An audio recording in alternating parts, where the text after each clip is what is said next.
Hey everyone, this is Tim from Your Six Studios. Today in this video, I'm going to show you how to remove the Joy-Cons from your Nintendo Switch and then place them into the controller so you can play on your TV. And this is actually really easy to do, guys. So if you flip over your Nintendo Switch, there's going to be a little black button right here. All you have to do is press that down and then pull up.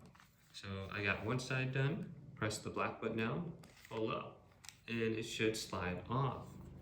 Now go to your little controller and you just have to slide down. So let's place it in the side. So there's going to be a little railing system right here. You can see, just put it on top, slide it in, and it should snap in. The light will come on.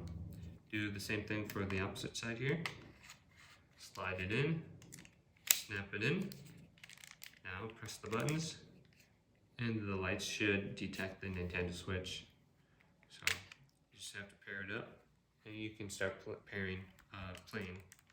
So that side's connected, this side's still connecting.